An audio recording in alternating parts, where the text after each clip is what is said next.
ഈ യുദ്ധത്തിൽ അമേരിക്ക വീണ്ടും തോൽവി ഏറ്റുവാങ്ങിയിരിക്കുകയാണ്. ഒന്ന്, ഈ ബഹ്റിനകത്തേക്ക് വന്ന വലിയ പ്രഹരം ട്രംപിനെ വല്ലാതെ ക്ഷീണിപ്പിക്കുന്നുണ്ട്. രണ്ടാമത്തതെന്ന് പറയുന്നത് ഈ ഹോർമുസിലെ ചുങ്കപ്പിരിവ് കയ്യോടെ പൊളിച്ചടുക്കി GCC രാജ്യങ്ങളും വരികയാണ്. അങ്ങനെ ട്രംപിന്റെ തീരുമാനങ്ങളും ട്രംപിന്റെ കണക്കുകൂട്ടലുകളെല്ലാം വെള്ളത്തിൽ വരച്ച വര പോലെ മാറുകയാണ്. ഈ ഗൾഫ് മേഖലയെ നിശ്ചലമാക്കിക്കൊണ്ട് അമേരിക്കയും ഇറാനും തമ്മിലുള്ള യുദ്ധം അതിന്റെ എല്ലാ അതിരുകളും ലംഘിച്ച് മുന്നോട്ട് പോകുമ്പോൾ ഇറാൻ നടത്തുന്ന വലിയ ആക്രമണത്തിൽ കനത്ത തിരിച്ചടിയാണ് ട്രംപിനുണ്ടാവുന്നത്. അതായത് ആ ഒരു ആക്രമണത്തിൽ പതറി നിൽക്കുകയാണ് ഈ സൂപ്പർ പവർ ആയിട്ടുള്ള അമേരിക്ക. ബഹ്റിനിലെ US നാവികസേനയുടെ 5ാം കപ്പൽപ്പട ആസ്ഥാനം തകർത്തെന്ന ഇറാന്റെ അവകാശവാദം അമേരിക്കയ്ക്ക് വൻ പ്രഹരമായിരിക്കുകയാണ്. അമേരിക്ക പ്രഖ്യാപിച്ച നാവിക ഉപരോധത്തിന് തൊട്ടു മുമ്പ് ഇറാന്റെ തീരദേശ നഗരങ്ങളിലും കാഷം ദ്വീപിലും US സെൻട്രൽ കമാൻഡ് ശക്തമായിട്ടുള്ള വ്യോമാക്രമണം നടത്തിയിരുന്നു.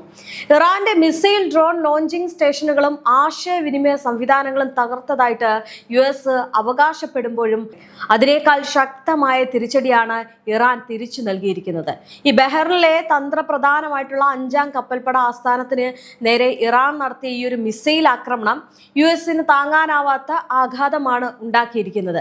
ഇത് മാത്രമല്ല, കുവൈറ്റിലെ പ്രധാന എണ്ണ ശുദ്ധീകരണശാലയ്ക്ക് നേരെയും ഇറാൻ ആക്രമണം അഴിച്ചുവിട്ടു എന്നുള്ളതാണ് മറ്റൊരു കാര്യം. ഇനി ജോർദാനിൽ US-ന്റെ FA ഹോർനെറ്റ് യുദ്ധവിമാനങ്ങളുടെ താവളങ്ങളും ഇറാൻ മിസൈലുകൾ തകർന്നു തരിപ്പണമാക്കുന്നതിന്റെ വാർത്തകളൊക്കെ പുറത്തു വരുന്നുണ്ട്. ഈ ഹോർമസ് കടലിടുക്ക് കേന്ദ്രീകരിച്ച് ഒന്നിനു പുറകെ ഒന്നായിട്ട് 7ഓളം വാണിജ്യ കപ്പലുകളാണ് ഇറാൻ ആക്രമിച്ചിട്ടുള്ളത്. അങ്ങനെ 12ഓളം പേർ കൊല്ലപ്പെടുകയോ കാണാതാവുകയോ ചെയ്ത ഈ ഒരു ആക്രമണങ്ങൾ അമേരിക്കയുടെ നാവിക മേധാവിത്വത്തിനേറ്റ കനത്ത പ്രഹരമായിട്ട് കണക്കാക്കാം. യുദ്ധമുഖത്ത് മാത്രമല്ല, സ്വന്തം നാട്ടിലും അമേരിക്കൻ പ്രസിഡന്റ് ഡൊണാൾഡ് ട്രംപിന് വലിയ തിരിച്ചടികളാണ് നേരിടുന്നത്. ഗൾഫ് രാജ്യങ്ങൾക്ക് മേൽ നികുതി ചുമത്താനുള്ള നീക്കം പരാജയപ്പെട്ടതിന് പിന്നാലെ US സെനറ്റിൽ പ്രതിരോധ ചർച്ചാ ബിൽ ഡെമോക്രാറ്റുകൾ വോട്ട് രേഖപ്പെടുത്തി തടയുകയും ചെയ്തിട്ടുണ്ട്. 46-നെതിരെ 50 വോട്ടുകൾക്കാണ് ട്രംപിന്റെ ബിൽ പരാജയപ്പെട്ടത്. യുദ്ധം ഉടൻ അവസാനിപ്പിക്കണമെന്ന ശക്തമായിട്ടുള്ള മുന്നറിയിപ്പാണ് US കോൺഗ്രസ് ഭരണകൂടം നൽകുന്നത്. ഇറാന്റെ പാലങ്ങളും വൈദ്യുതി നിലയങ്ങളും തകർക്കുമെന്ന ട്രംപിന്റെ ഭീഷണികൾ നിലനിൽക്കുന്നുണ്ട് എങ്കിലും ഒരു ഇഞ്ച് പോലും പിന്നോട്ടില്ല എന്ന നിലപാടിലാണ് ഇറാൻ. ഏറ്റവും കൂടുതൽ ഈ ഒരു യുദ്ധം ബാധിച്ചിരിക്കുന്നത് ഗൾഫ് മേഖലയാണ്. അതായത് ഗൾഫ് മേഖലയെ സംബന്ധിച്ചിടത്തോളം ഈ യുദ്ധത്തിൽ യാതൊരുവിധ പങ്കുമില്ല.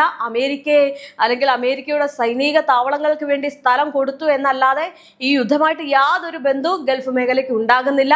പക്ഷേ ഇന്ന് ഏറ്റവും നാശനഷ്ടങ്ങളും വലിയ പ്രഹരവും ഭീതിയോടെ കഴിയുന്നതും ഈ പറയുന്ന ഗൾഫ് മേഖലയാണ്. ബഹ്റൈൻ, കുവൈറ്റ്, ജോർദാൻ എന്നീ രാജ്യങ്ങളിലെ US താവളങ്ങളെ ലക്ഷ്യമിട്ട് ഇറാൻ നടത്തുന്ന ഓരോ ആക്രമണവും അമേരിക്കയ്ക്ക് വരും ദിവസങ്ങളിൽ താങ്ങാൻ കഴിയാത്ത പ്രതിസന്ധിയായിട്ട് മാറുമെന്നുള്ള കാര്യം ഉറപ്പാണ്. കാരണം ഈ ഗൾഫ് മേഖലയിലേക്ക് ആക്രമണം നടത്തുമ്പോൾ അമേരിക്കയ്ക്ക് വലിയൊരു സമ്മർദ്ദമുണ്ടാകും. ഗൾഫ് മേഖല ഒന്നിച്ച് ഒറ്റക്കെട്ടായി വരികയാണെങ്കിൽ അമേരിക്കയ്ക്ക് അവരുടെ സമ്മർദ്ദത്തിന് മുന്നിൽ വഴങ്ങുകയല്ലാതെ മറ്റു മാർഗമില്ലാത്ത രീതിയാവും. അതാണ് ഇപ്പോൾ സംഭവിച്ചുകൊണ്ടിരിക്കുന്നത്. അതുകൊണ്ട് തന്നെയാണ് ഇപ്പോൾ ഓരോ രാജ്യങ്ങളിലേക്കും അവിടുത്തെ US സൈനിക താവളങ്ങൾക്ക് നേരെ ഇറാന്റെ ആക്രമണം നടക്കുന്നത്. ഈ പശ്ചിമേഷ്യ ആകെ യുദ്ധഭീതിയിൽ ആഴ്ത്തുന്ന സംഭവ വികാസങ്ങളാണ് ഓരോ മണിക്കൂറിലും പുറത്തു വരുന്നത്. വൻ ശക്തിയായി ഈ അമേരിക്കയെ പ്രതിരോധത്തിലാക്കാൻ ഇറാന് സാധിക്കുന്നു എന്നത് ഗൾഫ് മേഖലയിലെ യുദ്ധത്തിന്റെ ഗതി മാറ്റി എഴുതുകയാണ്. അതേസമയം ഈ ഹോർമുസ് കടലിടുക്കിൽ കച്ചവട കണ്ണുമായിട്ട് ഇറങ്ങി പുറപ്പെട്ട അമേരിക്കൻ പ്രസിഡന്റ് ഡൊണാൾഡ് ട്രംപിന്റെ തന്ത്രപരമായിട്ടുള്ള നീക്കങ്ങൾക്ക് ഗൾഫ് രാജ്യങ്ങളുടെ കൂട്ടായ്മ GCC കൂട്ടത്തോടെ എതിർത്ത് തോൽപ്പിക്കുകയും ചെയ്തു. തങ്ങളുടെ സാമ്പത്തിക താല്പര്യങ്ങൾ സംരക്ഷിക്കുന്നതിനായിട്ട് ഒന്നിച്ചു നിന്ന GCC രാജ്യങ്ങളുടെ ശക്തമായിട്ടുള്ള പ്രതിരോധത്തിന് മുന്നിൽ ഒടുവിൽ അമേരിക്കയ്ക്ക് തങ്ങളുടെ വിവാദപരമായിട്ടുള്ള പ്രഖ്യാപനത്തിൽ നിന്ന് പിന്തിരിയേണ്ടി വന്നിരിക്കുകയാണ്. ഈ തന്ത്രപ്രധാനമായിട്ടുള്ള ഹോർമുസ് കടലിടുക്കിലൂടെ കടന്നു പോകുന്ന എല്ലാ വാണിജ്യ കപ്പലുകളിൽ നിന്ന് 20% ഉയർന്ന നികുതി അഥവാ ചുങ്കം ഈടാക്കുമെന്നായിരുന്നു ഡൊണാൾഡ് ട്രംപിന്റെ പ്രഖ്യാപനം. ഹോർമുസ് കടലിടുക്കിന്റെ സുരക്ഷാ ചുമതലയും നിയന്ത്രണവും തങ്ങൾ ഏറ്റെടുക്കുകയാണെന്നും അതിനുള്ള ഫീസായിട്ട് ഈ തുക നൽകണമെന്നുമാണ് ഫോക്സ് ന്യൂസിന് നൽകിയ അഭിമുഖത്തിൽ ട്രംപ് വാദിച്ചത്. എന്നാൽ ഇത് ഇപ്പോൾ മാറിയിരിക്കുകയാണ്. ഇറാൻ ആണവ ശക്തിയാകുന്നത് തടയാനും ഇസ്രായേലിന്റെ സുരക്ഷ ഉറപ്പാക്കാനുമാണ് തങ്ങൾ പശ്ചിമേഷ്യയിൽ ഇടപെടുന്നത് എന്ന് അമേരിക്ക അവകാശപ്പെട്ടിരുന്നെങ്കിലും ഇതിന് പിന്നിൽ വലിയ കച്ചവട താല്പര്യങ്ങളായിരുന്നു എന്ന് പുതിയ നീക്കത്തിലൂടെ വ്യക്തമാകുകയാണ്. ഒരു മേഖലയിൽ ബോധപൂർവം സംഘർഷാവസ്ഥ സൃഷ്ടിക്കുകയും പിന്നീട് അവിടുത്തെ രക്ഷകരായിട്ട് ചമഞ്ഞ് സാമ്പത്തിക ലാഭം കൊയ്യുകയും ചെയ്യുക എന്ന അമേരിക്കൻ തന്ത്രമാണ് ഇവിടെ പുറത്തു വന്നത്. തങ്ങളുടെ രാജ്യത്ത് അമേരിക്കയ്ക്ക് സൈനിക താവളങ്ങൾ ഒരുക്കാൻ അനുവാദം നൽകിയിട്ടുള്ള ഗൾഫ് രാഷ്ട്രങ്ങൾ പോലും ട്രംപിന്റെ ഈ ഒരു കള്ളക്കളിക്ക് കൂട്ടു നിൽക്കാൻ തയ്യാറാകുന്നില്ല എന്നതാണ്. മറ്റൊരു കാര്യമുണ്ട്, ഈ യുദ്ധം ഫെബ്രുവരി 28-ന് തുടങ്ങിയപ്പോൾ ഈ ഗൾഫ് മേഖലയിലെ ഒരു മേഖല പോലും ഈ യുദ്ധത്തെ അനുകൂലിച്ച് നിന്നിരുന്നില്ല. കാരണം അവർക്കറിയാമായിരുന്നു ഈ യുദ്ധം എന്തിനു വേണ്ടിയിട്ട് അല്ലെങ്കിൽ എന്തിനായിരിക്കും എന്നുള്ളതൊക്കെ അവർക്കറിയാമായിരുന്നു. പക്ഷേ ഈ ഹോർമുസ് ഒരു കച്ചവടമാക്കി മാറ്റും എന്നുള്ള കാര്യം ആർക്കും അറിയില്ലായിരുന്നു. പക്ഷേ ആ നീക്കങ്ങളിലേക്ക് വന്നപ്പോൾ അവർ കൃത്യമായിട്ടുള്ള നിലപാടാണ് GCC രാജ്യങ്ങൾ എടുത്തത്. അത്തരം കച്ചവടം ചുങ്കപ്പിരിവോ ഒന്നും ഇവിടെ നടത്താൻ കഴിയില്ല, ഞങ്ങളെ സംരക്ഷിക്കാം, ഇസ്രയേലിന് സുരക്ഷ ഒരുക്കാൻ വേണ്ടിയിട്ട് ഈ യുദ്ധം ചെയ്യുകയാണെന്ന് നിങ്ങൾ പറയുന്നുണ്ടെങ്കിലും ഇവിടുത്തെ കണ്ണ് ഈ ഹോർമുസ് കടലിടുക്കിലെ കച്ചവടമാണെന്ന് GCC രാജ്യങ്ങൾക്ക് മനസ്സിലായി. അതുകൊണ്ട് തന്നെ അവർ പറയുകയാണ് ഇതിനി നടക്കത്തില്ല, ഇത്തരം കാര്യങ്ങളൊന്നും ഇവിടെ വില പോകില്ല എന്ന് ഒരുമിച്ച് GCC രാജ്യങ്ങൾ പറഞ്ഞതോടെ ട്രംപിന്റെ എല്ലാ കണക്കുകൂട്ടലുകളും പോയി. ഈ കപ്പലുകൾക്ക് മേൽ ഇത്രയും വലിയ നികുതി ചുമത്തുന്നത് ആഗോള വിപണിയിൽ വലിയ പ്രതിസന്ധി ഉണ്ടാകുമെന്നും സ്വതന്ത്ര വിപണിയെ തകർക്കുമെന്നും GCC രാജ്യങ്ങൾ മുൻകൂട്ടി കണ്ട് ശക്തമായിട്ടുള്ള നിലപാട് സ്വീകരിച്ചു. ഈ ഹോർമുസ് കടലിടുക്കിലെ ഉയർന്ന നികുതി ഭയന്ന പല രാജ്യങ്ങളും റഷ്യയിൽ നിന്നും മറ്റും ഇതര വിപണികളിൽ നിന്നും കുറഞ്ഞ വിലയ്ക്ക് എണ്ണ വാങ്ങാൻ നിർബന്ധിതരാകുന്ന സാഹചര്യം നിലവിലുണ്ട്. നിലവിലെ ഈ പശ്ചിമേഷ്യൻ സംഘർഷം കാരണം റഷ്യ തങ്ങളുടെ എണ്ണ വൻതോതിൽ വിറ്റഴിച്ച് വലിയ സാമ്പത്തിക നേട്ടം ഉണ്ടാക്കുമ്പോൾ ലോകത്തിലെ ഏറ്റവും വലിയ എണ്ണ കയറ്റുമതിക്കാരായിട്ടുള്ള അമേരിക്കയ്ക്ക് തങ്ങളുടെ ഇന്ധനത്തിന് ആഗോളതലത്തിൽ കൂടുതൽ താല്പര്യമുണ്ടാക്കാൻ ഈ യുദ്ധ സാഹചര്യം വഴി സാധിക്കുന്നുണ്ട് എന്നതാണ്. ഇതാണ് ട്രംപ് മുതലെടുക്കുന്നത്. ഇനി ഈ സംഘർഷം കടുക്കുന്നതിനിടയിൽ ബഹ്റിനിലെ US നാവികസേനയുടെ അതീവ തന്ത്രപ്രധാനമായിട്ടുള്ള 5ാം കപ്പൽപ്പട ആസ്ഥാനം തങ്ങൾ ആക്രമിച്ചു തകർത്തതായിട്ട് ഇറാൻ അവകാശപ്പെട്ടു.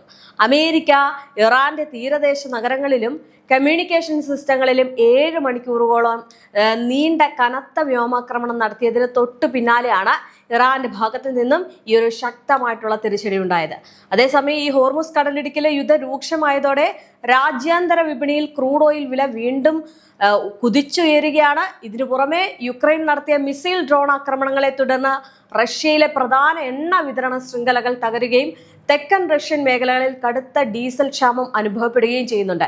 ഇത് റഷ്യയിലെ വലിയ ഗോതമ്പ് പാടങ്ങളിൽ കൊയ്ത്ത് യന്ത്രങ്ങൾ ചലിപ്പിക്കാനാകാത്ത പ്രതിസന്ധി സൃഷ്ടിച്ചിരിക്കുകയാണ്. വിളവെടുപ്പ് വൈകുന്നതും ആഗോളതലത്തിൽ ഇന്ധനവില കുതിച്ചുയരുന്നതും കാരണം രാജ്യാന്തര വിപണിയിൽ ഗോതമ്പ് വിലയും വലിയ തോതിൽ വർദ്ധിക്കാൻ തുടങ്ങിയിട്ടുണ്ട്.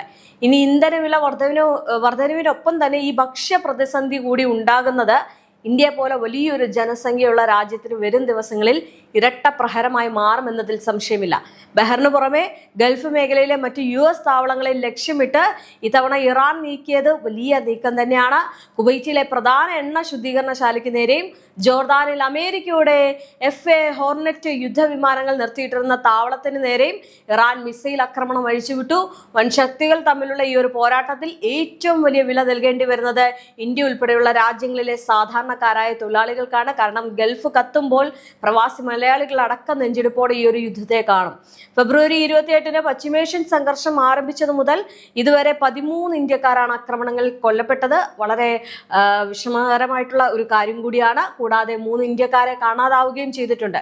ഈ കഴിഞ്ഞ ദിവസം ഇന്ത്യൻ പതാകയുള്ള കപ്പലിന് നേരെ ഇറാന്റെ ഭാഗത്തു നിന്നുണ്ടായ ആക്രമണത്തിലാണ് ഒടുവിലായി ഒരു ഇന്ത്യക്കാരൻ കൊല്ലപ്പെട്ടു എന്നുള്ള വാർത്തകൾ വന്നത്. അത് ഏറ്റവും കൂടുതൽ വിഷമകരമായിട്ടുള്ളൊരു കാര്യമാണ്. ഇന്ത്യ ഉൾപ്പെടെ അതിനെ അപലപിച്ചുകൊണ്ട് രംഗത്ത് വന്നിരുന്നു.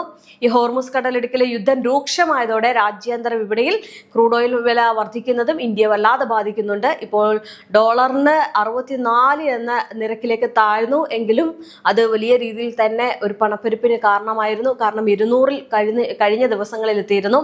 അങ്ങനെ ആ വിപണിയിലും അല്ലെങ്കിൽ ആഭ്യന്തര വിപണിയിലും ഒക്കെ വിലക്കയറ്റം വലിയ രീതിയിൽ ബാധിക്കുന്നുണ്ട്. എന്തായാലും യുദ്ധം പിടിച്ച് നിർത്താൻ ആർക്കും സാധിക്കുന്നില്ല. ഒരു പക്ഷത്ത് അമേരിക്കയെ പ്രതിസന്ധിയിലാക്കുന്ന രീതിയിൽ വലിയ ആക്രമണം തന്നെയാണ് ഗൾഫ് മേഖലയിൽ ഇറാൻ തൊടുത്തുവിടുന്നത്.